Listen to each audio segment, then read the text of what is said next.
Greetings, everyone. This is my review for the second book of the Star Wars Thrawn trilogy within the Disney canon. This is Star Wars Thrawn Alliances. Okay. This is very much different from the first Thrawn book. The first book had many more smaller scenes that was spread over the course of several years, and so it kind of made it feel like a quick read. It was like lots of little short stories. But this book handles very differently. It has two primary time periods that it goes back and forth between, sort of the present, if you will, of the Galactic Civil War era and the past of the Clone Wars era, the late Clone Wars era. The story segments last much longer, rather than being sort of shorter, multiple episodes throughout the book. The story segments are much longer before it switches back and forth between time periods. As such, there's a lot more time to deal with the characters through more of their personal thoughts on the situation and their conversations, rather than through just the different actions that they take throughout the book. So you really get to get more into their thought processes, a lot more thinking in this book here. This book takes place after Season 3 of Rebels, after the Battle of Atollon. Thrawn and Vader are paired for a mission together by the Emperor himself, who senses a disturbance in the Force. The book also takes place after Season 6 of the Clone Wars, after Ahsoka's departure from the Jedi Order. So, being so close to the end of the Clone Wars, there's a subplot that sparks a what-if scenario in the mind as the book progresses. Now, Thrawn Alliances also has tie-ins to other Star Wars property, such as Batuu from Galaxy's Edge in Disney's Hollywood Studios. Shameless plug, I did a review of Star Wars Galaxy's Edge, so I would encourage you to go watch that, because that's it's really neat. So I would definitely encourage you to go see that. Having been in the cantina is referenced there in both time periods. So having been there just sort of helps to visualize, that U-shaped bar and all the sort of little booths off to the side, So it just sort of helps to visualize all that. Also, the occasional mention of the activities, the events in Star Wars Rebels, the TV show, is also, it's a nice touch, nice little tie-in there.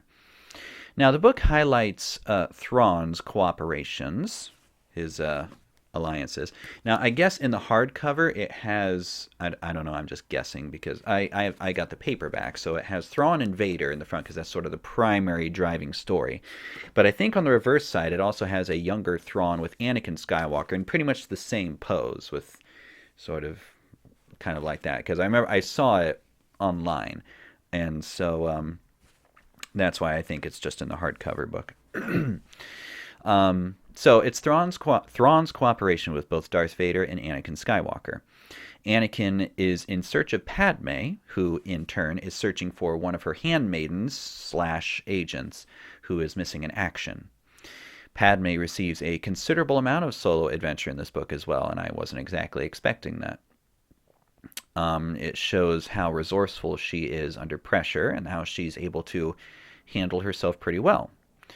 She almost kind of has what Obi-Wan does in Attack of the Clones, sort of the mystery detective sort of figuring things out sort of aspect of it. One thing that's different is that this book is missing the political intrigue. Well, maybe not missing, but the political intrigue is absent in this book. And it's replaced more by, as I said, mystery, as well as the interaction of the different persona. There is a greater threat than simply people who don't like Thrawn in this book. So it's not just about, Thrawn going through the ranks, and all the struggles that he overcame to become Grand Admiral. That's already done, and so that isn't there. Like I said, this book takes place in two time periods, but kind of small portions of those different time periods. So there isn't a lot of different events that the book is playing off of as the story progresses. where people react to it. The political side, military side, they're reacting to it. It's just all sort of these two self-contained time frames. Now, Anakin's meeting Thrawn is somewhat accidental, and the two forge a friendship under fire, as it were. Thrawn has an ulterior motive for his team up. He seeks information regarding the Republic Separatist Clone War, among other things. Now, Vader is jealous for his master, the Emperor, and he sees Thrawn as a threat to Vader's position as the Emperor's most trusted servant, which makes sense in the fashion of the Sith, because the Sith are constantly trying to one-up each other. So the apprentice would take on another apprentice, so that way they could take on the master together. So there's always that ambition to be on top. And so that's what Vader's kind of assumption is that Thrawn is trying to replace him. And so because of this, Vader continuously reminds Thrawn of his failure to capture Phoenix Squad from Star Wars Rebels at the end of Season 3. Vader also frequently voices his doubts about Thrawn's allegiance to the Empire, being that he's from the Chiss ascendancy. And Vader would love to use any opportunity to cast Thrawn as a two-faced traitor. But Thrawn has his own reservations as well. He disagrees with the Death Star project, favored by Tarkin, Vader, and Palpatine, and instead, Thrawn sees his TIE Defender project as a more suitable use of Imperial resources. Thrawn also nurses a theory about Vader, a theory which stems from his adventure with Anakin on Batuu. Thrawn has no learning curve anymore. He has essentially reached his form as we see him in Rebels, sort of his final form as we have last known him, within the Disney canon, that is. Vader must also begrudgingly witness Thrawn's tactical mastery, although Vader is certainly able to put pieces together and use reason and logic as well, too. It's interesting to me to see both Anakin and Vader's temperament toward Thrawn. Anakin is often impatient with Thrawn, primarily because he's fearful of Padme's safety. That's always his number one driving goal, is Padme's safety. Vader, on the other hand, is perturbed by Thrawn's working relationship with his crew, as well as, sort of his paranoia about Thrawn trying to overthrow Vader to be the Emperor's most trusted aide. But yeah, Vader, he just doesn't quite get Thrawn's tactics of how to deal with his crew. Whereas Vader rules by fear and punishment, Thrawn calmly coaches and encourages those under his charge and is much more forgiving than Vader is. Thrawn is much more forgiving than I am. So long as Thrawn's officers are doing his best, So Thrawn, it's not that he, hang on, Thrawn can tolerate failure so long as the failure was unavoidable. He doesn't punish his crew for things that were beyond their control. We'll say it that way. Vader wouldn't care. If something doesn't go his way, then someone's neck will be broken for it. It's just that simple, because that's sort of his modus operandi is fear. Fear is the control, and he learns that from the Emperor as well. But Thrawn is not from Imperial stock, if you will, because he's Chiss. They have a different mentality about things. And so you find Vader's annoyance with Thrawn. Vader is also impatient with Thrawn as well. So it's interesting to see how they play out against each other. I mean, you didn't think Thrawn and Vader were just going to be all buddy-buddy, did you? Well, maybe you did, but yeah, anyway. Another thing that's interesting from Vader's aspect, because I've been mentioning Thrawn here, but from Vader's aspect, this is around 2 years before A New Hope when we see him. So again, this is Rebels time frame. it's interesting to see how Vader deals with anything to do with Anakin Skywalker. Rather than simply referencing a memory as Vader's own, he simply calls it the memories of the Jedi. Not as in collectively the Jedi, but singularly that Jedi, where the is capitalized too. The Jedi, the one who won't be named, right? He's the Jedi who must not be named. The only time that he will use his name is to affirm to somebody that Anakin Skywalker is dead. That's about the only thing that he will do, and he says it more than once. Seeing Vader in action in this book and in cooperation with Tarkin reminds me of a little bit of Thrawn's working relationship, or Tarkin's working relationship with Vader. But at least Tarkin and Vader are much more amiable to themselves than Thrawn and Vader. So Vader and Tarkin already have this past friendship, which is why they give and take a little bit with each other on the Death Star in A New Hope. But Thrawn has considerably less patience for Thrawn. Not because he's a chiss. Vader is not the sort of racist, xenophobic that the Emperor is and Imperials are in general. It's just the mentality between the two that chafes against Vader. This book, okay, I told you before how the first book, Thrawn, it blew my mind when you reached the end of it, where both sides laid out their cards and all was explained, which I guess is typical of a mystery book. I mean, I've only read one Sherlock Holmes book, and that was The Hound of Baskervilles, and it was a long time ago. But I think that there's, and I don't know if it's something like Monk, where Monk says, here's what happened. And then he goes through and explains it in flashbacks, you know.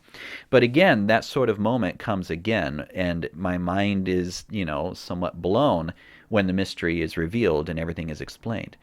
When you consider who knows what and when, the intrigue of that is just really fascinating, because you're thinking to each other, or you're thinking about them, what's their motives, you know, what's driving them, what do they know that they haven't told us yet, you know. Remember, because and the reason I say that is because you have to remember that Thrawn's primary motive for joining the Empire is that there are dangers in the unknown regions of space, and Thrawn seeks essentially to prepare the galaxy against such threats. It would be really interesting to see if Thrawn had come earlier, even just those 20 minutes earlier, and was part of the Clone Wars, part of the Republic during that time. Oof. I don't think Order 66 would have worked. I think Thrawn would have figured that part out. And there's evidence in this book to make me think that. But anyway, that's kind of Thrawn's intent, is that he, by proxy, wants to protect the Chiss ascendancy by making sure that the Empire is up to snuff. The dominant power in the galaxy, in the rest of the galaxy, is up to snuff against whatever threats there may be from the unknown regions. Now, I'll have to watch Rebels again to see if dealing with Phoenix Squad on Lothal is part of Thrawn's grand scheme, like as far as like the entire series of it, you know, or if that's really more of a distraction. Because again, if he has this primary thought of he's thinking of the Chiss ascendancy, which is why he goes to aid the Empire, it feels like almost like how in the first book Thrawn is going after these pirates and he's going after these different problems of the Empire. He's doing that because he has a promise to keep of reaching the rank of admiral or grand admiral, but he's also trying to prove his worth to the Emperor and such like that. And so, but that was the reason that he was going on those. So it makes me wonder if the rebels in Lothal, in Rebels, because the little clips that I do remember watching recently shows that Thrawn is quite a bit more vicious, maybe is a word to use for it. Like there's that one scene in Rebels where Lothal, being under Imperial jurisdiction, because remember Lothal is a mining world, because the Price mining from the first book, you know, Governor Price, eventually she becomes Governor Price. Uh, so they're manufacturing things like speeder bikes and TIE fighters and such like, well, maybe not TIE fighters, but they're manufacturing stuff. And there's this one scene where Thrawn figures out, probably pretty easily for him, that all of the speeder bikes from this certain location on Lothal, or maybe they were on a different planet, I don't know. But wherever they were at, Thrawn comes and says, every unit that comes out of here is defective. And so, worker, do you stand by your work? I do. Good. Then you will demonstrate this model for us at full capacity. Because the idea was that whenever, in that scene, whenever the speeder bike got up to full throttle, it would overload and it would blow up. And that was kind of there were a rebel cell in there that was trying to sabotage the Imperial war effort that way, but Thrawn caught on. And so you see him as being quite a bit more vicious in Rebels. But I'm getting more sidetracked, I'm sorry. So coming back to the Rebels, the Phoenix Squad being a distraction, right? Okay, now in the pacing of this book threw me off a little bit compared to the first Thrawn book. But it's not the same story as I've already mentioned, and it doesn't have the same goal. It adds some interesting Clone Wars aspects and incorporates some legend material as well. And that gives us a chance to see, and it gives us a chance to see Vader and Thrawn team up. I mean, that's part of the fun. The goal of the film, or of the book, is to add some lore to the Clone Wars, give Thrawn and Vader a chance to team up, and incorporate some legends material. So that's kind of neat, sort of a lore building book. The time shifts are sometimes longer and more drawn out than I would expect. And so when I finally get through one section, which might have been, 70, 80 pages of a certain time frame before it finally switches back to the past or switches back to the present, I have to go back and sort of reread that section and say, okay, what were they doing again? That was so long ago. Because I can only read these books during my, spare time, either when I would make videos or what other projects. That's just sort of my time that I can read these and do this. So I kind of had to go back and refresh what was going on, just because these time blocks of going from one to the other are a bit longer than I would have expected. There are... Now, having said that this book sort of fills in stuff and borrows from like legends, and it sort of fills in blocks in Clone Wars, I won't say it's wrong to say that this is simply a filler book of just, a hodgepodge of stuff, of just grabbing stuff and, put it in a book and publish it, like a cash grab. That's not what this is at all. This book has plenty of new elements and creative ideas in this book to react to, rather than simply tying in various items and characters. So nothing feels like a rehash at all. It's just that we have familiar settings. So really, this does feel like a fresh adventure, and it does add to the fabric of the saga as a whole, I think. It has a bit of a mixed emotional ending, however. I wouldn't call it a happy ending, at least on Anakin's part. Although probably not even for Vader's part either, because, I mean, it's about the Empire, so I don't know if we would really call it happy or not. But Anakin's part in the Clone Wars era doesn't really have much of a happy ending, I don't think, as it really demonstrates that the cost of war, and understand I'm not a pacifist, but the cost of war is not paid just by the powers that be, but by those who are casualties. The casualties of war. Now, by saying I'm not a pacifist, it doesn't mean I'm a warmonger. Don't understand. But, yeah, so that's just more of a side note. But really, that's kind of one of the things that particularly Padme has to deal with, is that through her adventure, how different people are caught up in the war or not. They're just sort of a accessory to the war. And how she tried to justify her actions in there. And then after the end, she really has to consider, what is the cost of all this? Is this really...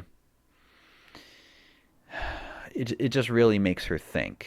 And then Anakin and it also happens, she has those recollections is all because of how Anakin handles the situation and things that aren't expected, problems that arise, and just thinking about towards their future of what that means for them in the future, the problems that they have, that they sort of, they're flying off now and they've just left this thing here to sort of fester and cause problems. And it's just one of those things that you do have to remember. The Clone Wars isn't just Jedi versus droids, but there are people involved. And that's part of the problem, is that when an evil force starts war and attacks other beings, it's not simply the attacked being, the defendants, who are the ones attacked, but it's all the other people that are caught up in it as well. So that's just kind of one of those things that gives you sort of a mixed emotion ending about it. But in the end, in the Imperial side, in the Galactic Civil War era, Vader and Thrawn themselves seem to come to a sort of mutual understanding of each other.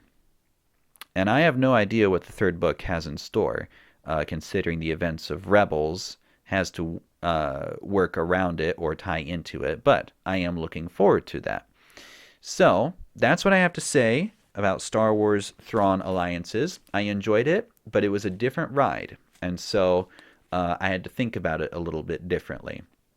But I haven't read, long novels like this for quite some time, so maybe it's just me getting my my sea legs again for reading books. But anyway, I would definitely recommend it, especially if you are an Anakin and Padme fan, and of course if you are a Thrawn or Vader fan. So that's what I'll say on this one. So thanks very much for watching. If you enjoyed this content, please of course leave a like or a subscribe or share this video. And I will see you again for the review of the final book of the Thrawn trilogy. So thanks very much for watching, and may the Force be with you.